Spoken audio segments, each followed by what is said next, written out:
Alp, do you want to tell us a little bit of the history behind your line?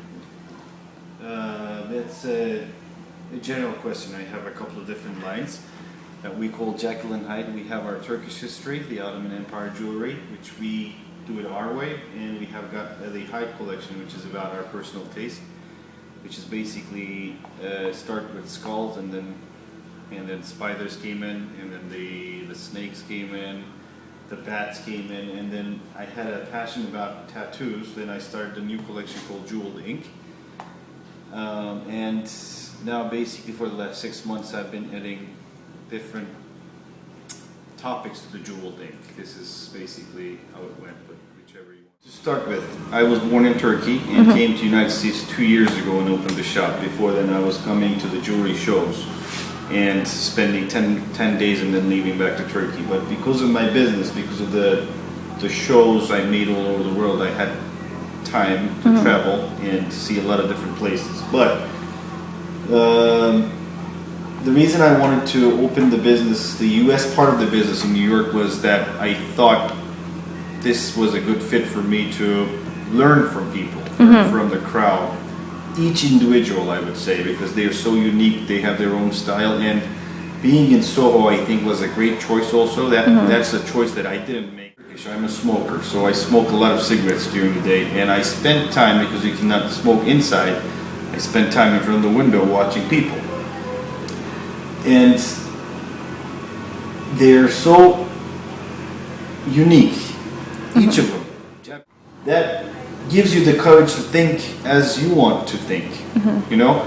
Because in Turkey, there are like cubes that you have to fit in.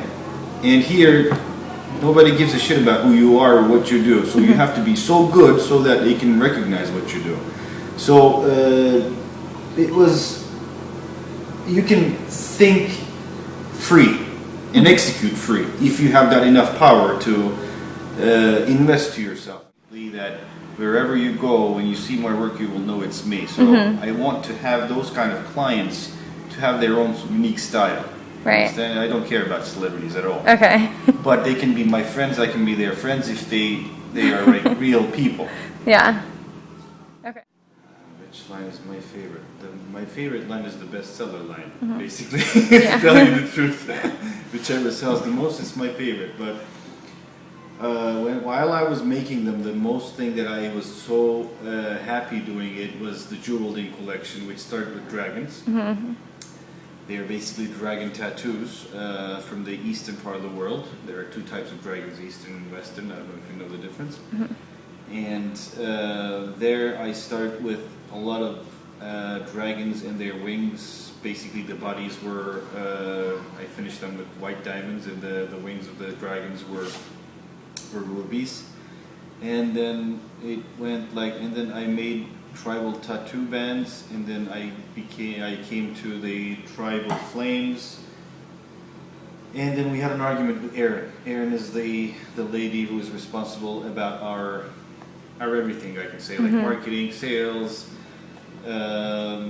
corporate things, PR, this, that, and she criticized me a lot, like about 4 months, that she was so upset that I kept on using rubies, oxidized silver, and 24 karat gold combination with white diamonds. And then she said, enough with it, I want some girly stuff, she said. I said, okay, what do you want? She said, I want to see more colors. And I started adding yellow sapphires, pink sapphires to it, some aquamarines in different collections, and then champagne diamonds I added.